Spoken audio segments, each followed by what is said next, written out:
미켈란젤로라는 그런 유명한 화가가 있는데요. 이 화가가 시스틴 채플이라는 그런 천장 벽화로 굉장히 유명하잖아요. 그 천장 벽화가 프레스코라는 그런 벽화인데 그것들을 거의 완성했을 때의 그런 일이었답니다. 작품이 거의 다른 사람의 눈으로 봐서는 거의 끝난 것으로 이렇게 보였어요. 근데 아직도 천장을 향해서 마지막 이 피니시 터치라고 그러죠. 이 피니시 터치를 계속 하고 있더라는 거예요. 덧칠을 계속 하고 있었던 거예요. 그러니까 이제 그게 이제 혼자 이렇게 혼자 다 그린 것 같지만 그 유명 화가들은 다 조수들이 있어요. 그래서 이것들을 이제 어느 정도 하고 나서 이것들은 네가 칠해봐 이렇게 해놓고 나서 어느 정도 칠해 놓으면 마지막 터치나 이렇게 이런 것들은 이제 붓터치를 이제 하거든요. 근데 이제 그 조수가 딱 보면서 선생님 이제 다 끝나지 않았나요? 이렇게 얘기를 한 거예요. 그러니까 이제 조수한테 그렇게 얘기하는 거죠. 자네 눈에는 이렇게 다 끝난 것으로 보이나? 보이나? 물음표. 네. 내 눈에는 아직 끝나지 않았네. 이렇게 얘기를 한 거예요. 그리고 몇 달을 더 계속해서 이렇게 덧칠하고 계속해서 이렇게 매달리더라는 거예요. 근데 마침내 작업은 완전히 마쳐진 것으로 판단되었는데 아직까지 미켈란젤로는 도구를 치우지도 않고 계속 천장을 응시하면서 계속 그 장소를 맴돌았다고 합니다. 그래서 다시 그 조수가 물어본 거예요. 선생님, 이제 정말로 다 끝나지 않았습니까? 라고 이렇게 물어봤더니 미켈란젤로가 굉장히 유명한 그런 대답을 했어요. 그 대답이 뭐냐면 이 대답이에요. 내 눈에는 끝났는데 주님 보시기에는 어떨지 모른다. 이렇게 얘기를 했다는 거예요. 주님 보시기에는 어떨지 모른다. 바로 이것이 기독교의 장인 정신, 다른 말로 하면 청지기 정신이라고 하는 거예요. 청지기 정신. 그러니까 내가 하는 것 같지만 주님께서 맡겨주신 것들을 내가 지켜내는 거죠. 그게 청지기 정신이라고 하는 거예요. 그러면 이제 2022년도도 제가 기도할 때 얘기했지만 2달 정도밖에 남지 않았어요. 2달 후에는 2022년도를 우리가 어쩔 수 없이 결산하게 되어 있습니다. 여러분은 청지기 정신으로 한 해를 잘 사셨습니까? 저는 올해만을 이야기하는 것이 아니에요. 우리가 이제까지 살았던 인생의 길이보다 그래도 더 긴 시간을 우리가 살아야 할 텐데 이렇게 중간중간 인생을 우리가 결산할 때에 중요한 질문이 하나 있어요. 어떻게 우리가 질문을 스스로 해야 되냐면 이렇게 질문하는 거예요. 누구의 관점에서 내 인생을 평가해야 하느냐?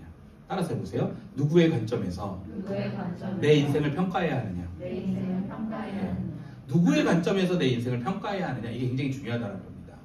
자, 오늘 우리가 말씀을 읽었는데 이 배경이 되는 1세기 고린도 교회는 하나님의 은혜를 굉장히 많이 체험했어요. 그래서 고린도 교회는 은사가 넘쳤어요. 그리고 성령을 풍분히 체험했어요. 그럼에도 불구하고 이 교회가 더 이상 성장하지 못했어요. 그리고 그 당시 교회에 세속적인 영향력이 굉장히 많이 들어온 거예요. 더 심각한 것이 있는데 그게 뭐냐면 교인들 사이에 계속 분열이 있었고 불화가 있었던 거예요. 그래서 결과적으로 하나님의 일이 계속 진전해야 되는데 이것 때문에 계속 막혀 있는 거예요. 그래서 바울 사도가 이 시점에 고린도 교회에 무슨 얘기를 해야 될까? 그래서 고린도 교회에 편지를 쓴 게 이제 고린도 전서잖아요. 근데 뭐라고 할까 했는데 이 4장에서 뭐라고 얘기냐면 너희들의 인생에 대해서 냉정한 결산이 지금 필요할 때다. 냉정한 결산이 필요할 때다. 냉정한 판단이 필요할 때다. 그러니까 우리가 그냥 이렇게 시간을 이렇게 지내고 보잖아요. 인생을 이렇게 살다 보면 그냥 이렇게 흐르듯이 그냥 일어나고 밥 먹고 뭐 하고. 제가 요즘에 가장 잘 보는 프로 중에 하나가 한 두세 개가 있는데 그게 뭐냐 하면 자연인을 제가 지금 잘 봅니다. 자연인을 굉장히 잘 봐요. 그러니까 이렇게 보면 자연인은 어디를 틀어도 거의 이렇게 재방송이 하거든요. 자연인을 이렇게 봐요. 근데 자연인들이 이게 공통점은 뭐냐면 세상에서 굉장히 많이 힘들게 살았다. 어떤 그런 공통점들이 있어요. 그리고 세상에서 굉장히 많이 실망하고 그리고 막 잘 나갔다가 망해가지고 들어오고 그래서 막 거기에서 이제 세속에서 이제 끊고 이렇게 편안하게 막 복잡한 어떤 인생에서 단순하게 편안하게 이렇게 사는 어떤 그런 것들이 필요하다는 거예요. 근데 그 사람들이 얘기하는 것 중에 하나가 뭐냐면 냉정한 어떤 결산. 그러니까 인생이 계속 아침부터 저녁까지 일하고 그 다음에 어떤 분은 스크린 골프장에 가가지고 11시까지 골프 치다가 친구들하고 호프집에 가서 술 마시고 12시 들어서 자고 새벽에 나가고 또 와서 스크린 골프 가서 골프 치고 또 호프집 가서 술 마시고 그러니까 자기가 나는 2달 후에 3달 후에도 똑같이 스크린 골프 치고 또 술 마시고 이러고 있겠지? 라고 생각을 하다 보니까 인생이 이게 뭔가라고 생각이 들더래요. 그래서 다 치우고 나서 그냥 이렇게 산에 들어왔다 뭐 그런 얘기를 하더라고요. 하여튼 그런 것들을 보면서 우리의 인생 속에서 우리가 한 번쯤은 좀 냉정한 결산, 냉정한 판단 이런 것도 좀 필요하지 않을까 그런 생각들이 좀 들었어요. 그래서 오늘 이 말씀을 제가 준비했습니다. 또 제가 도는 프로그램이 궁금하시죠? 네. 제가 좀 입맛을 돌게 하기 위해서 맛있는 녀석들을 좀 봅니다. 맛있는 녀석들을 보면 굉장히 맛있게 먹어요. 그래서 저거 맛있겠다 그래서 이제 그것들을 먹던지 아니면 돈줄 내러 왔습니다. 뭐 이제 그런 프로가 있어요. 그거 보면 뭐 맛있게 먹어요. 그래서 이제 그런 먹는 프로그램을 좀 보면 식욕이 좀 이렇게 올라오지 않을까 해서 그것들을 이렇게 보는데 어쨌든 그래서 냉정한 판단이 이렇게 필요한데 자, 한 해를 우리가 마무리하는 좀 시점에서 우리의 인생을 지금 결산해야 한다면 어떤 관점에서 우리가 좀 인생을 결산할 수 있을까 한 3가지 정도로 여러분과 좀 나누겠습니다. 첫째로 뭐냐면 바울 사도는 자기 관점에서 내 관점에서 본 결산은 바람직하지 못하다 이렇게 판단을 한 거예요. 내 자신이 내 스스로 결산을 한다면 올바른 결산이 될 수가 없다라고 이렇게 본 거예요. 자, 3절을 읽겠습니다. 3절 읽겠습니다. 시작. 너에게나 다른 사람에게나 내게는 매우 작은 일이라 나도 나를 판단하지 아니하노니. 예. 그러니까 지금 이 말은 자기의 인생에 대해서 나도 나를 판단하지 않는다. 이거는 내 판단을 좀 미루겠다라는 뜻이 아니라 판단이 필요하긴 하다. 그런데 나의 관점에서 보는 내 스스로 나의 관점에서 보는 판단은 적합하지 않다라는 거예요. 왜냐하면요, 여러분 사람이 자기 스스로 자기를 판단할 경우에는 2가지의 극단적인 경향에 빠질 수가 있습니다. 그 첫 번째 경향이 뭐냐 하면 자학이에요. 자학. 그러니까 뭐냐 하면 여기서 말하는 자학이라는 것은 지나치고 과도하게 자기를 비판한다는 거예요. 예. 그러니까 스스로 엄격하다라는 그런 장점은 갖고 있어요. 그러니까 완벽주의자들이 좀 많이 그렇게 하고 있는데 엄격하다는 장점은 있지만 사람이 지나친 자기 비판을 하게 되면 자학에 빠지게 되고 문제가 생기는데 그게 뭐냐면 나는 안 돼. 내가 뭐 그렇지 뭐. 나는 왜 항상 이러냐? 이렇게 자기 자학에 빠진다는 거예요. 근데 이렇게 하다 보면요, 여러분 인생을 살아가는데 에너지가 상실하게 되고 항상 좀 힘 빠지는 어떤 그런 모습들, 좀 힘이 없고, 그리고 나 뭐 그렇지 뭐. 이게 좀 이런 어떤 그런 이게 굉장히 힘 빠지는 어떤 그러니까 내가 힘을 빼는 거하고 힘 빠지는 거하고 다르거든요. 그렇게 인생을 살게 된다는 거예요. 그러니까 무엇을 내가 다시 시작하는 것에 항상 두려움이 있어요. 쫄보들. 그리고 자꾸 움츠러들고 자존감의 상처를 입고 도전하기 싫어하게 되는 그런 결과로 이어지게 된다는 거예요. 그런 의미에서 자학은 결코 좋은 판단이 아니다라는 거죠. 제가 2가지 극단이라고 했는데 또 한 가지 극단이 있어요. 그건 뭐냐 하면 교만입니다. 교만. 그러니까 교만은 자학과는 반대되는 그런 개념이에요. 그러니까 과도하게 자기 자신을 사랑하는 결과라고 할 수 있습니다. 보면 성경의 표현을 빌리자면 되지도 못하고 된 줄로 착각하는 그런 사람의 유형이라고 볼 수가 있죠. 그러니까 자기가 굉장히 이상적인 사람이라고 생각하는 거예요. 뭐 나 정도 돼야지 뭐. 뭐 이런 것도 있잖아요. 그런 착각 속에서 인생을 살아가는 거예요. 그러니까 이런 사람일수록 이웃에 있는 눈에 티를 보는 일에는 민감하지만 자기 안에 있는 그런 들보는 잘 못 본다는 거죠. 모든 사람이 비판의 대상이 되는 거예요. 그리고 이 사람들의 특징은 뭐냐면 화를 많이 내요. 화를 많이 내고 울분이 많아서 스트레스의 시발점이 됩니다.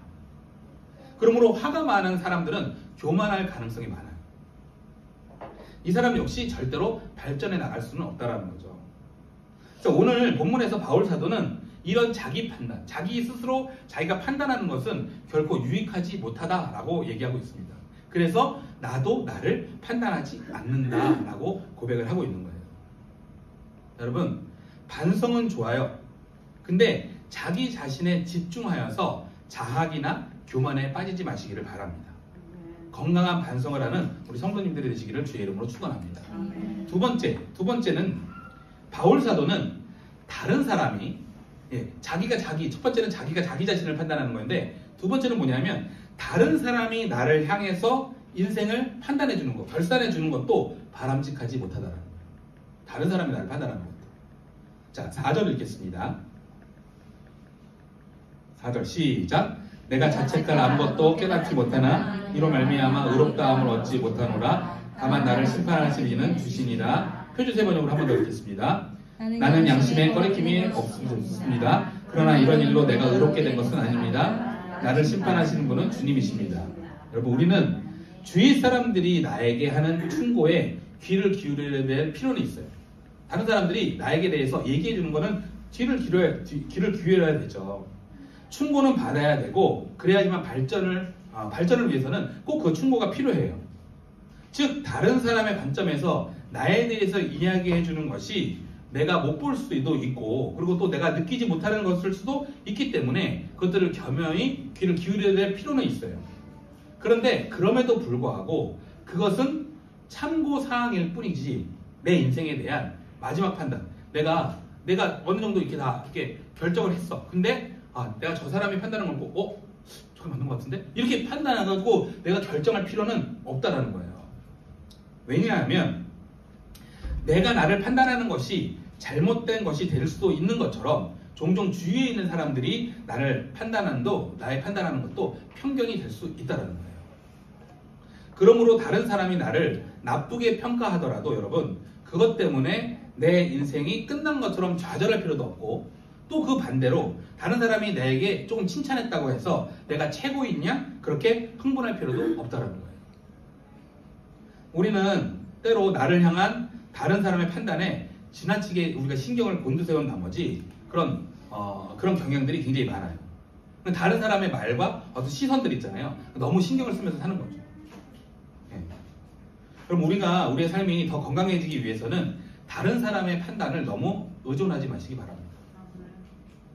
다른 사람의 말을 기울여 들으세요. 그러나 그것을 중요한 마지막 판단으로 수용할 필요는 없다. 네. 이것들을 정확하게 인지하고 있었던 바울은 3절에 이렇게 얘기하는 겁니다. 자, 읽겠습니다. 3절. 자, 시작. 너에게나 다른 사람에게나 판단받는 것이 내게는 매우 작은 일이라 나도 나를 판단하지 아니하노니. 예.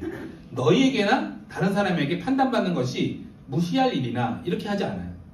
매우 작은 일이다. 예. 작은 일이라고는 얘기해요. 그러니까 작은 일이라고 얘기하는 건 뭐냐면 다른 사람의 이야기는 귀담아 듣고 참고할 필요는 있다. 예.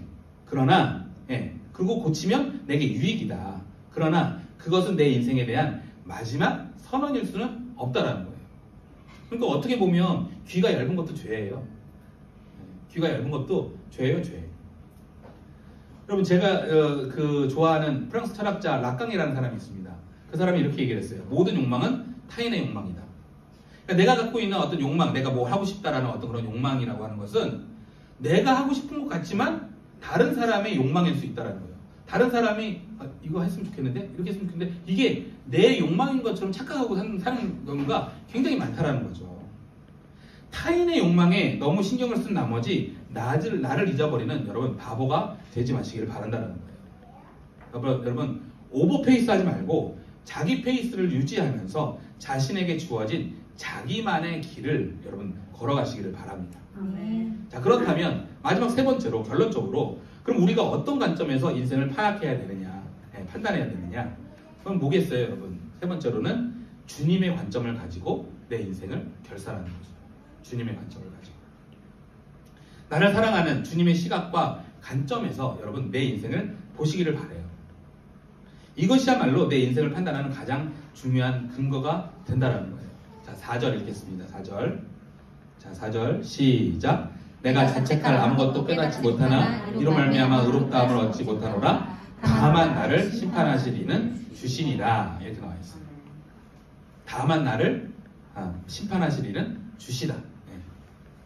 여러분, 내 삶의 구주, 내가 내 삶의 주인이십니다 라고 영접한 바로 그분, 나를 창조해 주시고 나의 삶을 섭리해 주시는, 섭리해 나가시는 그 예수 그리스도, 그리고 마지막 나를 심판하실 그분, 그분이야말로 나를 가장 완벽하고 가장 정확하게 그리고 공정하게 나를 판단하실 그런 분이시다라는 거죠. 마지막 때에 그분이 그분의 방법으로 친히 여러분과 저를 판단하실 줄로 믿습니다. 근데 중요한 것은 뭐냐면 지금 그 마지막 때가 오고 있다라는 거예요. 자, 5절 볼까요? 5절. 자, 시작.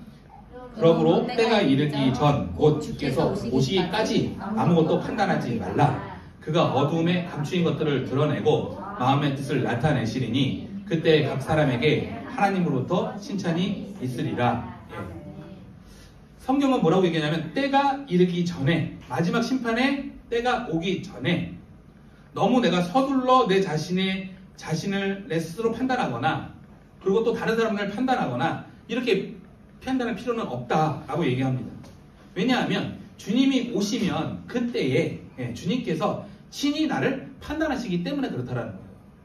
그러니까 나를 너무 자학하거나 내가 너무 교만해가지고 나 이렇게 살아야 돼. 내 멋대로 살지도 말고 그리고 남을 막 계속해서 뭐 이래쿵 저래쿵 하면서 남에게 너무 판단하거나 너무 참견하지도 말고 마지막 때가 이럴 테니까 그때가 오기 전에 나를 주님께 비춰보라는 거죠.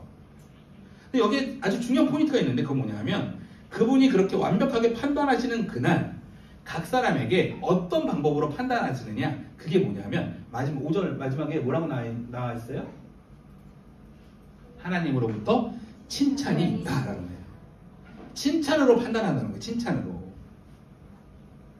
여러분 주님께서 자기 자녀인 우리들을 판단하실 때에 그 의도가 있는데 그게 뭐냐면 심판하시고 우리를 처벌하시고 혼내고 이런 거에 있지 않아요.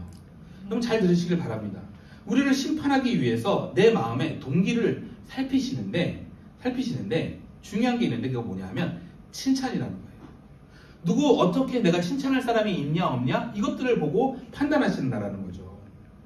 그래서 예수 그리스도 안에 있는 사람에게는 결코 정죄함이 없다라고 얘기를 하잖아요. 요한복음 5장 24절 읽어보겠습니다. 거기도 나오는데 자 읽겠습니다. 시작. 내가 진실로 진실로 너희에게 이르노니 내 말을 듣고 또 나를 보내신 이를 믿는 자는 영생을 얻었고 심판에 이르지 아니하나니 사망에서 생명으로 옮겼느니라. 아멘. 내 말을 듣고 또 나를 보내신 그 예수 그리스도를 믿는 자는 두 가지 약속이에요. 첫 번째 뭐예요? 영생을 얻었다. 우리 영생을 얻었잖아요. 영생을 얻었고 그리고 영원한 생명을 이미 얻었잖아요. 그리고 뭐라고 하냐면 또 한 가지 약속을 하는데 뭐냐면 심판에 이르지 아니한다. 그러니까 우리를 영생을 주신 분이 이제 너 내 안에 다 들어왔어. 이제는 내가 심판할 거야. 어디 잘하나 보자. 이렇지 않다라는 거예요. 죄사함을 일단 우리가 받았잖아요. 그리고 영생을 얻었잖아요. 하나님의 자녀가 된 사람들은 결코 주님이 형벌, 우리를 심판하시고 처벌하기 위해서 우리를 구원하지 않았다라는 거예요. 그럼 여기서 말하는 판단은 뭘까요? 우리의 주의 자녀들을 판단하실 때 그 판단의 의도는 뭐냐 하면 칭찬에 있다는 거예요. 칭찬. 어디 칭찬할 만한 때가 뭐 없을까? 칭찬을 찾고 계시는 주님이라는 거예요. 여러분 그 주님의 마음과 주님의 의도를 우리가 읽을 수 있어야 된다는 거예요. 주님의 의도는 칭찬이에요. 그러니까 여러분 우리가 보면요 신앙생활을 하고 있다고 하는데 너무 율법적이고 너무 자유함이 없고 그리고 막 교회에서 뭐 하는 거 뭐 무서워하고 뭐 무조건 막 해야 되고 해야 될 것만 갖고 막 목사님 무서워하고 목사님 말하는 거 무서워하고 막 이런 사람들이 있어요. 근데 그런 분들이 여러분 꽤 많아요. 우리 주위에 보면 신앙생활하는 거 이렇게 제가 이렇게 상담하는 거 이렇게 들어보면 굉장히 많아요. 근데 그렇지 않다라는 거예요. 그건 주님이 원하시는 방법이 아니에요. 주님이 원하는 거는 칭찬이에요. 칭찬. 우리가 칭찬받기 위해서는 어떻게 삶을 삽니까? 칭찬해 주시는 그런 사람을 위해서 우리가 잘 보이려고 하는 거잖아요. 열심히 잘 보이려고 이렇게 사는 거잖아요.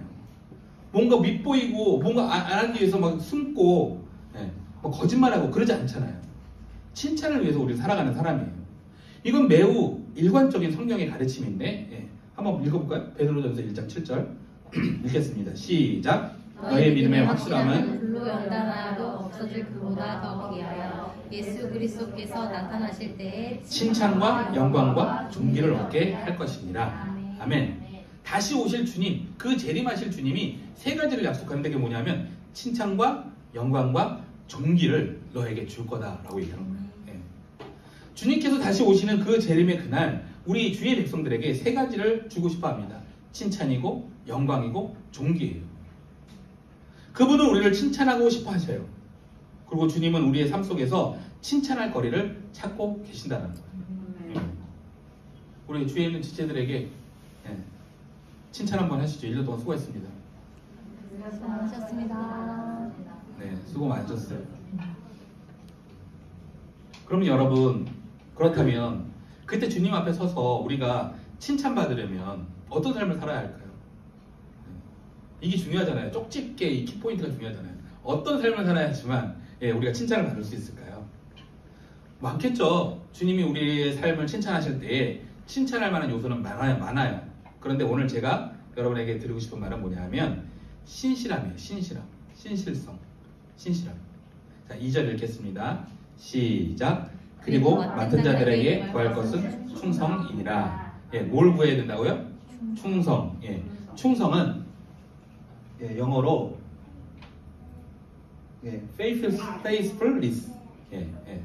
faithfulness. 이건 뭐예요? 이건 충성으로 번역해도 되고 신실성으로 번역해도 됩니다. 신실함. 여러분 주님께서 우리에게 충성, 이 신실함을 보고 싶어 하신다는 거예요. 그걸 보시자마자 주님께서 칭찬하고 싶어 한다는 거죠. 우리를 칭찬하고 싶다. 신실함. 여러분 금년 한 해 동안도 주님은 저와 여러분에게 많은 것을 맡겨주셨어요. 첫째, 우리에게 누구에게나 다 맡겨주신 게 뭐예요? 시간이에요. 시간. 우리 맡겨주신 이 시간을 어떻게 성실하게 관리하면서 우리가 살았느냐. 두 번째 뭐예요? 맡겨주신 거 있잖아요. 달란트. 나에게 달란트. 여러분에게 맡겨주신 재능, 이걸 가지고 얼마나 성실하게 살았느냐. 이게 마지막에 판단의 증거가 될 거라는 거예요. 시간과 달란트. 그리고 또 한 가지 더 제가 얘기하고 싶은 건 뭐냐 하면 이거는 우리에게 맡겨준 마음, heart, 마음이라고 생각이 들어요. 하나님이 우리에게 주신 이 마음을 가지고 얼마나 많은 것들을 다시 하나님께 내 마음을 드렸느냐. 그 마음에 따라서 시간, 물질, 재능, 이 모든 것이 좌지우지 되잖아요. 내가 얼마나 하나님과 이 마음을 나눴느냐에 따라서. 여러분 하나님께 무엇보다도 마음을 들으시기를 바랍니다. 사랑하는 여러분, 본문에서 주님께서 저와 여러분에게 특별히 한 가지를 맡겨주신 것에 대해서 성실성을 특별히 주님께서 주목하신다는 거예요. 그게 뭘까요? 1절입니다. 1절. 자, 시작. 사람이 마땅히 우리를 그리스도의 일꾼이 하나님의 비밀을 맡은 자로 여길지어다. 아멘. 여기서 이 비밀이라는 단어가 나오는데 이 비밀이 뭐예요? 자, 고린도전서 2장 7절 8절입니다. 자, 시작. 오직 은밀한 가운데 있는 하나님의 지혜를 말하는 것으로서 곧 감추어졌던 것인데 하나님이 우리의 영광을 위하여 만세전에 미리 정하시는 것이라. 이 지혜는 이 세대의 통치자들이 한 사람도 알지 못하였나니 만일 알았더라면 영광의 주를 십자가에 못 박지 아니하였느니라. 아멘. 뭐예요? 이 지혜, 이 비밀, 이건 복음입니다. 복음. 가장 중요한 평가. 제가 아까 신실성이라고 얘기했는데 얼마나 신실하고 성실하게 복음적으로 살았느냐 이거예요. 난 복음으로 살았는가? 난 복음을 전하며 살았는가? 복음이 예수 믿으세요. 교회 다니세요. 이것만이 복음을 전하는 삶이 아니라 내 삶으로 신실하게 저 사람 주님 믿는 그런 사람이지 라고 그렇게 복음적으로 저 사람 저 사람이 믿는 하나님이라면 나도 믿고 싶은데 나는 저 사람이 하나님을 믿어서 저렇게 평안하다면 나도 저 평안을 갖고 싶은데 나는 그런 복음적으로 살았느냐라는 거예요. 그 영광의 복음대로 살았다면 그 비밀을 여러분 아는 사람인데 그 비밀은 우리에게 자유함을 준다는 거예요. 여러분들이 1년 동안 속해 있는 어떤 공동체 있잖아요. 뭐 가정이나 우리 공동체나 신앙 공동체나 직장이나 여러 가지 그런 공동체, 작고 크고 하는 그런 공동체에서 주님의 일을 하셨는데 그 자유함을 느끼지 못하고 살았다면 그 사람은 아직 그 비밀을 깨닫지 못한 누리지 못하는 그런 사람입니다. 아직도 하나님의 마음을 잘 모르는 사람이라는 거예요. 여러분 그 복음, 그 지혜, 그 복음을 맡은 자로서 신실하게 우리의 삶을 살아가는 거 그게 가장 칭찬만은 받을 것이요 주님께서 그것들로 우리를 판단하신다는 거예요. 옛날 얘기 중에서 이런 얘기가 있어요. 어떤 시골에 부자가 있었어요. 근데 자식이 없었어요. 그래서 아들 2명을 입양했어요. 세월이 흘러서 그 아들들이 장성했어요. 그래서 이제 독립을 시켜달라고 이제 요청을 했습니다.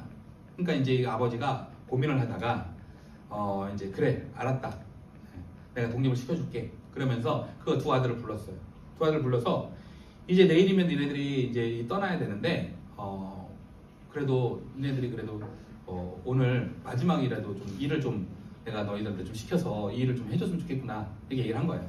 무슨 일입니까? 라고 얘기했더니 조금 있으면 겨울이 오는데 너희 떠나기 전에 좀 이렇게 집 있잖아요. 그걸로 새끼를 좀 이렇게 꼬아달라고 얘기를 한 거예요. 새끼를 이렇게 좀 꼬아달라 이렇게 얘기를 한 거예요. 그래서 알겠다고 하는데 이 큰아들이 굉장히 불평을 하면서 밤새 불평하면서 우리가 아무리 친자식이 아니더라고 그렇지 이렇게 마지막 날까지 내가 우리에게 이렇게 일을 시켜? 그래서 막 이렇게 하다가 몰라 잔 거예요.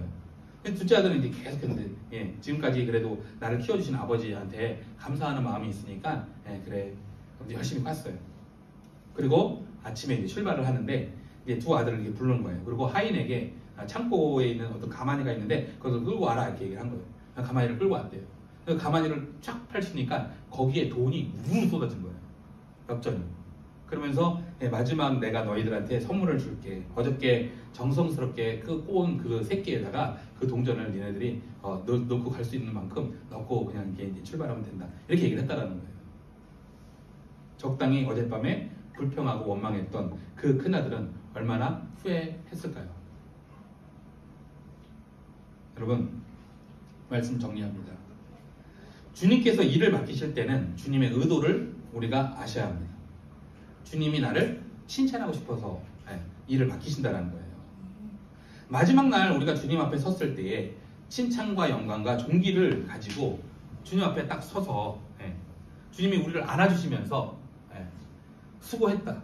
네가 나를 사랑한지 내가 안다. 너는 복음적으로 살았고 그리고 신실하게 꾀부리지 않고 신실하게 살았구나. 네 삶이 조금 버겁게 느껴지더라도 네가 불평하지 않고 이렇게 열심히 살아준 거 너무 고맙다. 내가 너한테 칭찬한다. 이렇게 얘기를 했다라는 거예요. 이제 11월달, 12월달 하면서 내년에 어떻게 해야 될까 그런 고민들이 저도 있고 우리 전도사님도 있어요. 근데 무엇을 얘기를 하든지 여러분 그 의도를 조금 읽어내시면서 내 인생의 남은 시간들을 충성할 수 있다면 마지막 그날 우리에게 칭찬과 영광과 존귀가 있을 줄 믿습니다. 이제 2023년도 우리가 준비해야 하잖아요. 제가 만약에 여러분에게 기도하면서 혹시나 뭔가 이렇게 부탁을 한다면 진짜 제가 생각해보고 여러분께 부탁을 하는 거거든요. 못하겠다, 안 되겠다 이렇게 하지 마시고 예 알겠습니다라고 좀 같이 우리가 2023년도를 또 서럽게 좀 만들어가는 그런 우리 예가인들이 되시기를 축복합니다. 그러면 순종하면 힘주실 줄 믿습니다. 오늘 말씀의 제목이 뭐예요? 힘을 구하지 말고 충성을 구하라. 여러분 좀 더 큰 그림을 보시고 내 앞에 있는 것을 구하기보다 주님이 나에게 힘 주십시오 라는 것보다 더 그 너머에 있는 것들 그런 지혜를 구하세요. 힘 주세요 보다는 충성하는 마음, 신실한 마음을 주세요 라고 기도하면 힘까지 주실 줄 믿습니다. 이번 일주일 동안 내 삶을 좀 돌아보시고 주님의 관점에서 내 관점에서 아니고 다른 사람이 나에게 어떻게 평가하는 거 아니고 주님의 관점에서 결산해 보시면서 신실함을 구하시는 그런 예가인들이 되시기를 주의 이름으로 축복합니다.